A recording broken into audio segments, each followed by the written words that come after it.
Spotty gotta do? What?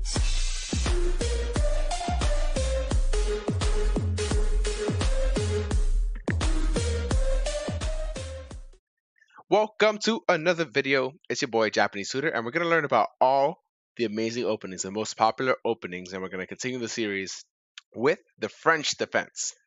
We're going to go right into it. Let's see what Jeremy Silman has to say. Hopefully you guys are also having a great time, so thank you for watching the video in advance. All right, so we're going to go right into it. The fighting opening E4, E6. So the French defense is for a black defense. Any defense is for black. D4, D5. Locks in the C8 bishop and cedes white central space. Black is willing to make these concessions exchange for a solid central pawn chain. These pawns. Boop, boop, boop. His pawn on E6 defends the pawn on D5 and the possibility of a central queenside counterplay by playing C5. And actually, that's one of the main breaks in the French. C5 and F6 sometimes in the advanced variation. White has pawns on D4 and E5, and black has pawns on D5 and E6. So this can appear after E5 or knight C3. So let's say knight C3 first. Knight F6, E5, right? And now this is the pawn chain that he was talking about. It can also appear if you play knight D2, avoiding the bishop pin here. Playing C3 maybe here as well. Knight E2, knight F6, and E5. With this, it's probably going to go here. Maybe some F6 ideas and C5 ideas are prominent. So a closed pawn center usually calls for play on the wings. And these are the wings over here, playing over here and over here. So when the center is locked, you want to play on the sides. And you want to look for your pawn breaks. Right now, the only pawn break that you have for black is really this one and this one, right? Now you have to look for white's pawn breaks. What are white's pawn breaks? Here and all the way over here, right? So maybe you want to look for some more kingside play while they play on this side, because you know that black's plays over here, over here. So you kind of want to either go the opposite side or go in the center. All right. In this case, black's pawns point towards the queen side. So as you can see, the pawn chain points this way. And whites are aiming at the king side. Let me just make this arrow. However, black, who will most definitely take control of some extra queenside territory, can also strike at white center by playing c7, c5, or f7, f6, as mentioned. White's play often comes from kingside piece play via queen g4, bishop d3, oops. So queen g4, bishop d3, and then h2, h4, and also an effective alternative is to play maybe like f2, f4, f5. Though the tough, gritty positions that come from this opening are not to everyone's taste. Wolfgang Ullmann was a lifelong French addict, and Super Soviet grandmasters like Mikhail Botvinnik, who was world champion for many years, and Viktor Korchnoi also gained many fine victories with it. Another person who didn't like the French was actually Bobby Fischer. I don't think they mentioned that in here. So Bobby Fischer actually adopted the King's Indian attack formation to kind of combat the French ideas. So that's also a very interesting point that I would like to put here. And hey, Chris, how are you? Yep. White has kingside space, and black has some queenside space. Okay, so 2, white has a pawn on d4 and exchange. So let's say here, let's go back. So d4, d5. Let's go to the knight c3 variation. So you can also take and knight takes. And this is generally considered to be slightly more comfortable for white.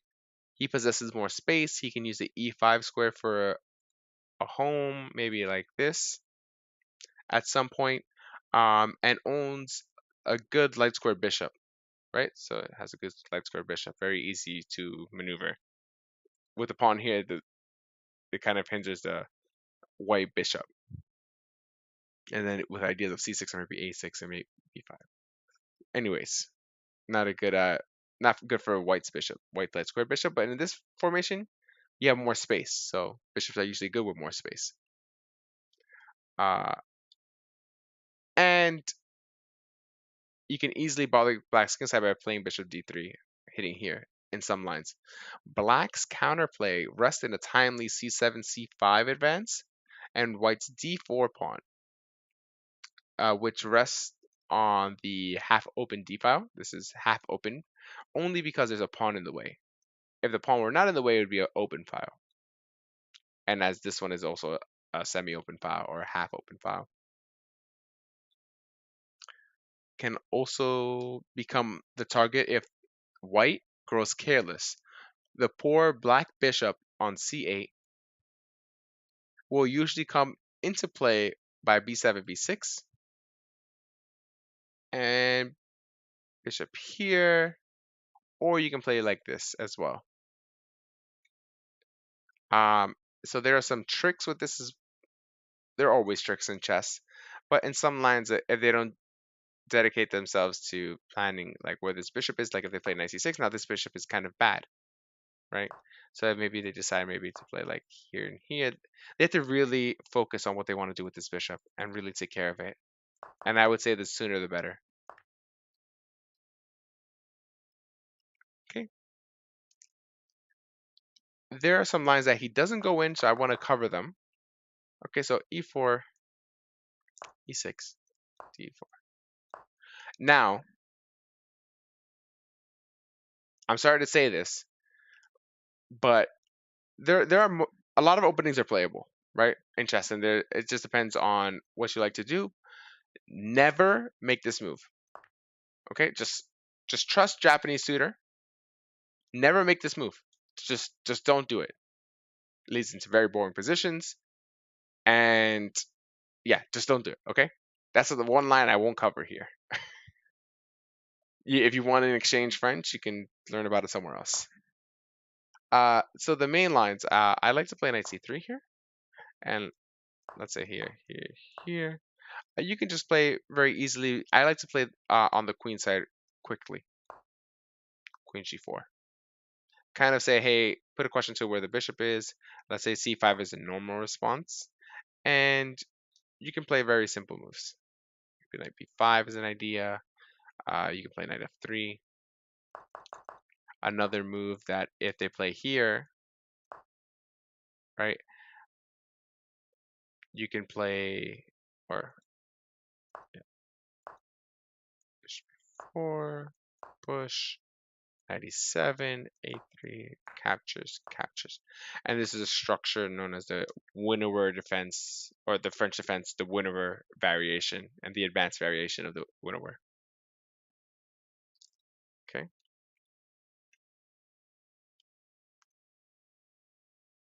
All right. Let's see. There's another interesting line that I like to employ. E6 and then queen e2. Now, usually people will say do not develop your queen early, but I like this kind of play because it doesn't give you a typical French structure, if you will. Like if they play d5 now, takes, kind of looks like an exchange, but I don't have my pawn on d4, and I don't think I want my pawn on d4. Let's say they don't take. Oops. Let's say I play takes. Oops, sorry. Let me see. Takes something like that, and I should be fine here. And these kind of positions are very interesting. There are a lot of different ways to play. Uh, you can even play c3 here, and on d5, e5, and you play c, and on c5, you can play like knight f3. You can play f4. Like there are different ways to play against the French, but these are just the most effective. I like playing here, or you can play the advanced variation, the winner. To each their own thing. But yeah, very boring. Don't play the French exchange, okay? Do not play the French exchange. Okay, next opening we're going to cover. So we're going to cover the Giochio piano. It's also known as the Italian game. So white logically places his pieces, or his bishop rather, on an active diagonal and eyes the vulnerable pawn on f7. This opening was very popular in the 1800s, but better defensive techniques and the advent of more subtle Ruy Lopez took away some of its luster. And actually, the Jokyo piano is something that got me to where I'm at because I learned it from when I was a child, and it was just very easy to play, and the ideas are very simple, but very, very effective. So e4, e5, knight f3, knight c6, bishop c4, and this is the bishop they're talking about. Eyeing the weakest pawn. This pawn is the poison pawn, okay? Because it's only defended by the king. It only has one defender, and it's the weakest defender. So when you're opening or developing, sometimes you want to challenge that square or put pieces in the line of sight of that square. And then bishop c5. And white has very different ways of handling this position. d3 leads to a quiet buildup. White continues slowly with castles, c2, c3. So castles, c2, c3, knight b1 to d2, eventually hoping to expand in the center with d3, d4. This line doesn't put much pressure on black, and the simple development by black um, gives him a completely acceptable position. There's another position here that you can play, Evans Gambit. And who was it who plays Evans Gambit? I think it was Kasparov that had a really, really was it Kasparov versus Short? I'm pretty sure it was. But I remember that it was a surprise at the top GM level because usually they don't play it.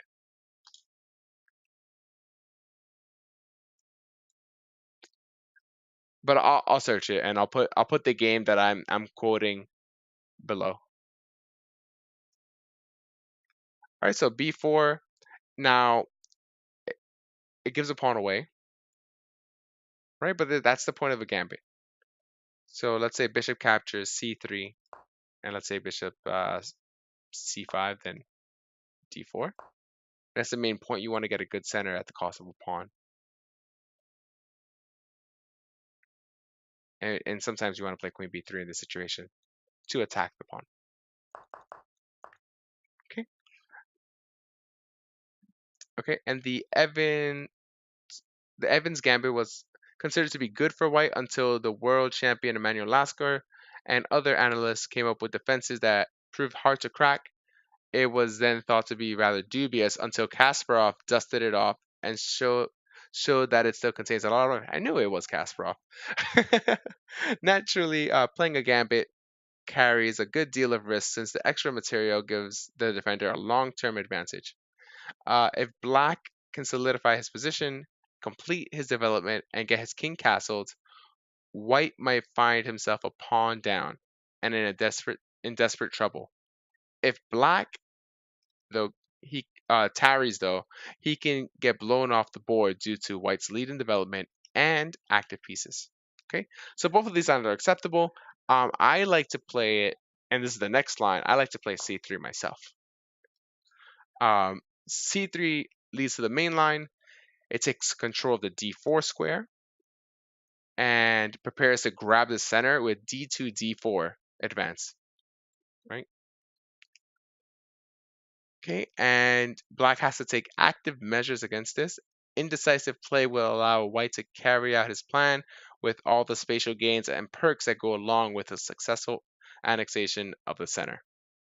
The best play is knight f6, striking at the e4 e pawn, d4,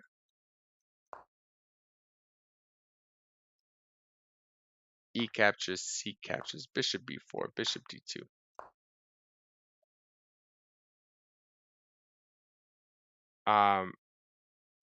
If captures, bishop captures, d5, destroying white's center before it becomes too threatening.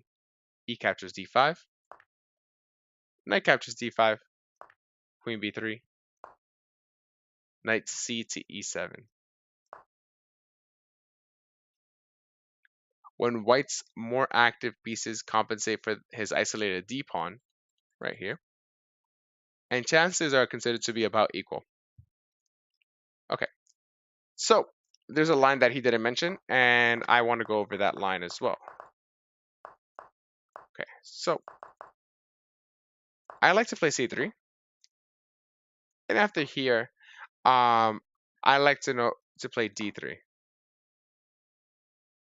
Okay, and the reason is that I believe that this bishop can come here at some point. Maybe after a6, maybe knight here, here, here, right? And let's say this line. If they ever play a6, then you play here because they want to take your bishop away. So I'll show you a line. Let's say they play bishop here, not to try to trade off bishops, and you play here. And if a6, then you play here. And if they ever play, let's say, a space gaining move, then you play bishop c2, protecting the bishop. If a6 immediately, then you just play bishop b3, saving the bishop. And the idea is that once we can control this square, now our knight can come here and we can decide which square he wants to go to. And at some points, we can even have some ideas of an f4 break here after our rook is on f1 and the bishop is also covering f4. So that's a plan that you might want to employ by using this d3 maneuver.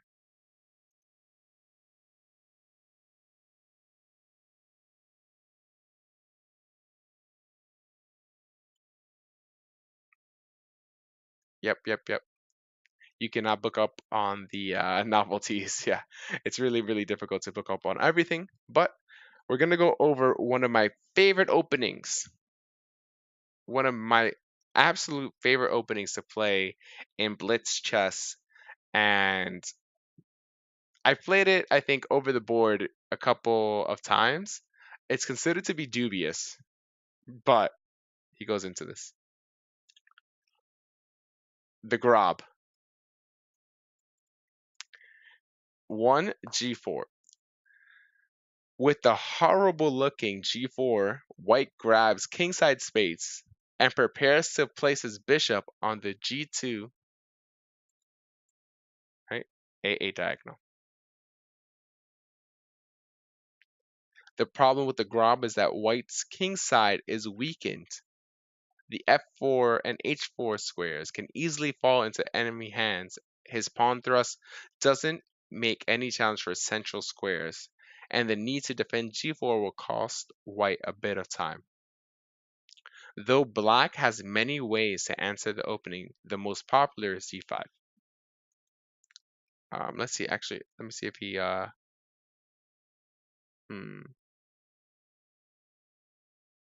Okay, so he doesn't go into a line that I like to play, but d5,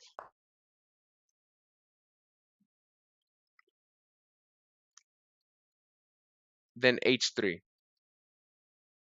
White can try bishop g2, c6, and then h3. Transposes, he said. When you're white, don't play this inferior opening, as black let out a cheer if your opponent pushes his g-pawn to g4. Okay, so he doesn't even cover anything of the dangers of the Grob. So I'm here to show you guys what's up. So here, and if bishop takes, we're gonna play c4. c4 attacking the center, we're attacking, boom, boom, boom. If c6, then we can take here, takes, and queen b3 attacking, attacking, right? If they play e6, then we have queen check, followed with the bishop, right? If they play queen c8, we can play knight c3, then on knight c6, we have a pretty even game. Bishop captures d5, we're attacking a pawn, we got our pawn back as a central pawn as well. We basically traded g pawn for d pawn, e6, and then bishop f3. And we're totally fine in this position. If takes, okay. If takes c5, let's say they take, then obviously we have this. That was the point of c4, to take. And actually, black might still be fine in this opening, but you have to be careful of some of the dangers. Or you can even play f3 here. Another thing that you should be worried about if you're playing the Grob is that if your opponent plays this, you can just play e5. And the point of e5 is to play d6, say bishop g2, d6, attacking, and then just win along the h file. And you can also play like h here, and if they can't really push. So that's the idea, and you can win very easily along this line if you follow this kind of play.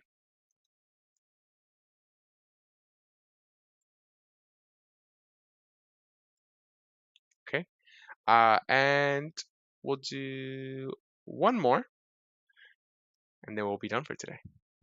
So, the Grunfeld defense. Let's go back.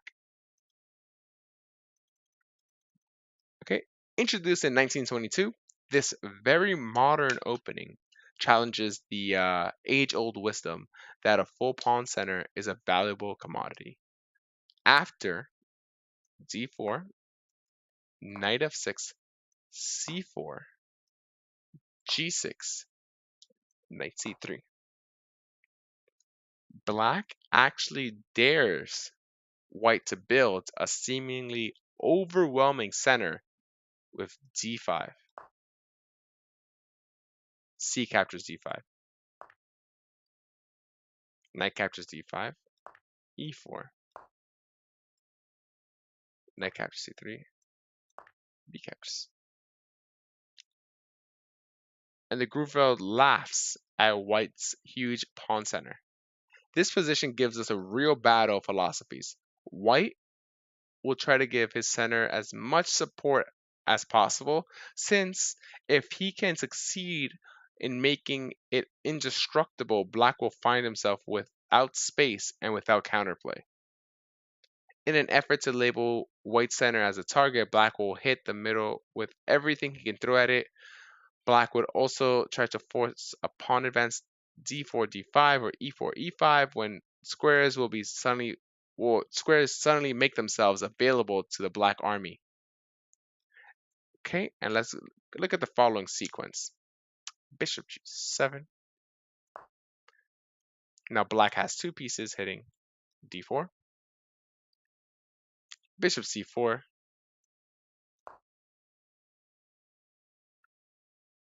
Castles. Knight e2. And by placing the knight here instead of f3, white is able to meet bishop g4 with f3. So c5, another unit joins. Castles, knight c6. I have another piece now attacking. Bishop e3, defending. Queen c7. creates a tactical threat against a c4 bishop. So let's say here takes. Now we can take with the knight because now we're hitting the bishop after. Okay, rook c1. There was really popular lines before to play rook b1 instead. I don't know if that's considered mainline theory today, but definitely something you should investigate if you like this kind of structure. And a mysterious looking move that gives c4 some support. Okay, rook d8 and queen d2. White will follow up with rook f d1, and when both players are still following the blueprint that was laid out much earlier. White's whole army is devoted to defending his center. Black's whole army is devoted to attacking it. And yeah, I think that this is a fine opening for both sides, and I really like this pawn advance. Maybe rook b1 early. You have to really consider your options, and you have to weigh your options. Early knight f3 can also run into bishop g4, so sometimes they develop it here, but it is one of the critical alternatives. And for that,